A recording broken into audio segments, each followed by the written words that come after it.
சரி, இப்ப நீங்க கேக்க கட் பண்றதுக்கு முன்னா ஸ்பெஷலா உங்களோட மனைவிக்கு என்ன சொல்ல போறீங்க இந்த கிஃப்ட் அனுப்பினதுக்காக? அவருக்கு மிக்க மிக்க நன்றி.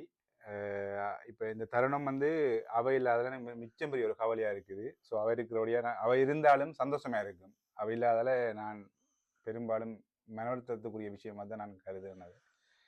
சரி, என்னதான் பிரிஞ்சிருந்தாலும் வெகு சீக்கிரம் நீங்க அங்க போக போறீங்க. உங்களுடைய 23 வருஷ காதல் வாழ்க்கைய திருப்பி ஆரம்பத்துல இருந்து ஆரம்பிக்க போறீங்க. வாழ்த்துக்கள். இப்ப கேக்க கட் பண்ணுவோம் நாங்க. ஓகே. என்னன்னு சொன்னா இந்த அன்பு மனைவிக்கு சொல்ல போறேன்னா I love you so much Vinitha. இது மிச்சம் சந்தோஷம் எனக்கு. ஆனால் இது நீங்கள் இல்லாதெல்லாம் எனக்கு மிச்சம் பெரிய கவலையாக இருக்குது. ஸோ நீங்கள் இருந்திருந்தா என்ன சந்தோஷமாக எனக்கு கொண்டாடிருப்பேன். பெரும்பாலும் திரும்பவும் நாங்கள் ஒன்று சந்தோஷமாக வாழணும்னு கடவுள்கிட்ட பிரார்த்திக்கிறேன் Vinitha. I love you so much Vinitha.